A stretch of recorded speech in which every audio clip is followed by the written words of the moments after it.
sumur semacam ini terbuat dari tanah liat atau yang kita sebut dengan terakota. Ini merupakan satu produksi yang umum ada di Kota Raja Trowulan.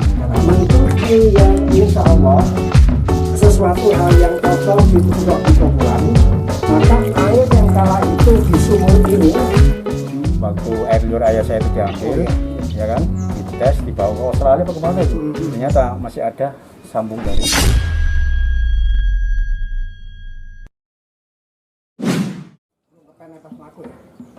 Sahabat Pusaka, ternyata di belantara modernisasi kota Surabaya masih terselip artefak peradaban kuno, tepatnya di Kampung Tua yang sudah ada sejak abad 13 Masehi.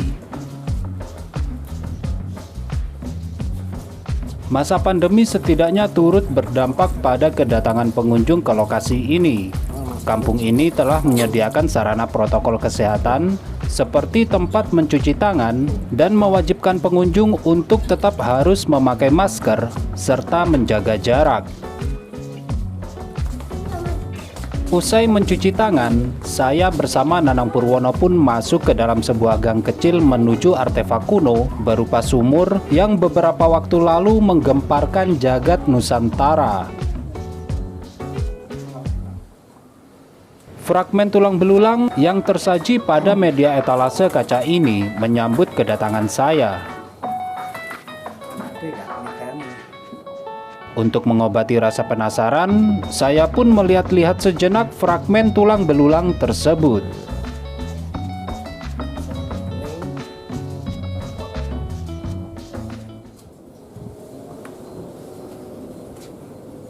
Ya, kawan YouTube Indonesia, kembali lagi di channel YouTube Jibril Art.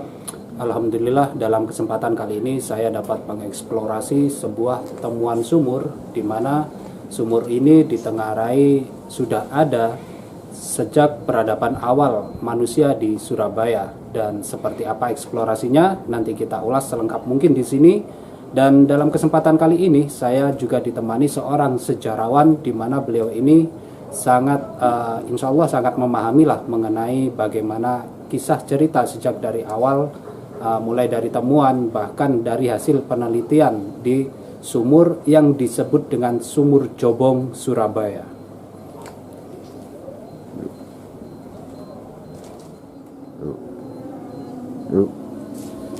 Nah, kawan YouTube Indonesia, inilah Pak Nanang seperti yang saya sampaikan barusan.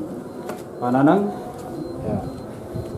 Oke, kawan YouTube Indonesia, beliau adalah seorang sejarawan yang saya sampaikan tadi, di mana Pak Nanang ini juga merupakan seorang pembina di komunitas Begandringan Surabaya.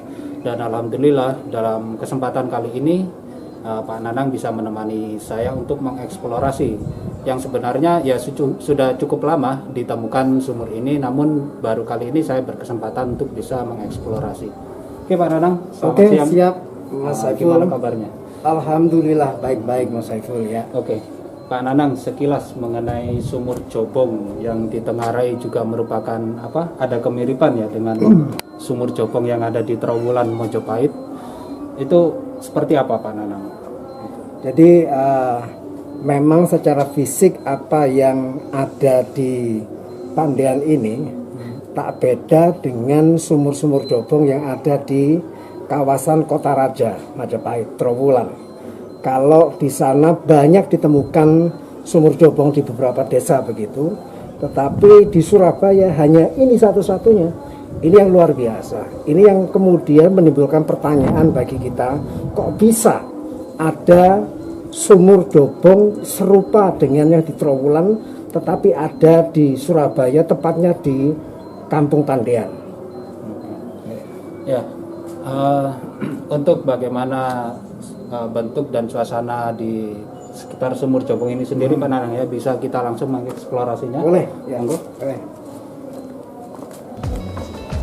Baiklah sahabat Pusaka, untuk bagaimana eksplorasi kita selengkapnya, simak tayangan ini hingga tuntas. Nah Mas Saiful, inilah pertanda adanya Sumur Jobong. Dan sumur itu asalnya tertanam di bawah permukaan tanah ya. Jadi seperti apakah modelnya, bentuknya sumur Jobong yang adanya hanya di Pandian kalau di Surabaya. Mari kita buka. Jadi apa, untuk bisa melihat sumur ini ya, kan ini sudah dibenahi ya, maka kita harus membukanya terlebih dahulu karena sudah ada penutup. Dan ini lumayan berat ini.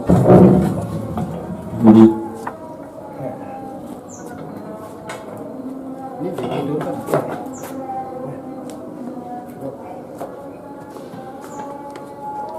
nah, Mas Saiful, itulah wujud dari keberadaan sumur Jobong yang secara usia sudah cukup tua.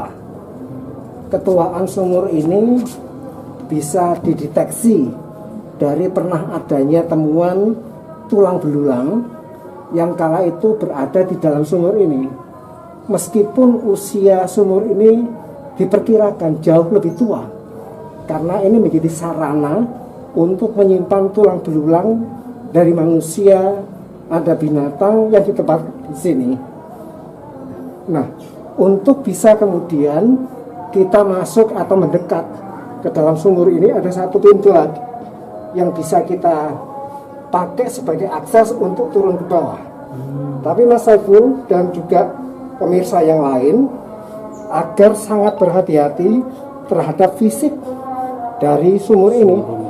Jadi tidak boleh disentuh karena dikhawatirkan sentuhan atau gerakan-gerakan dari kita itu bisa mengkoyak atau membuat retak dari keberadaan fisik sumur Jobong ini. Kalau pengen tahu seperti apa lebih dekat, kita bisa masuk ke dalam ruang ini yang kemudian kita bisa duduk di sampingnya dengan cara mengakses lewat pintu satunya ini. Ayo kita buka ya. Lumayan berat nih.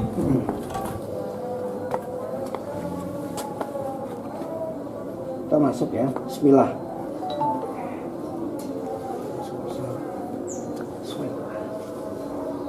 Assalamualaikum.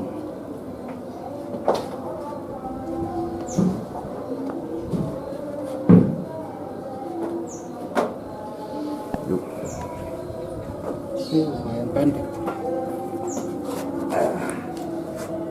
Jadi untuk bisa melihat lebih dekat ke sumur Jobong ini sudah dibuatkan pintu khusus ya. Di sini tepat di sebelahnya, jaraknya sekitar 30 sentian lah.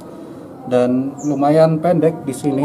Hanya saja kita perlu hati-hati dan perlu diingat juga bahwasanya di situs semacam ini kita harus sangat hati-hati dan tidak diperbolehkan untuk menyentuh apapun yang ada di sekitarnya, karena hal tersebut dapat merusak keaslian daripada situs itu sendiri. Masuk yuk.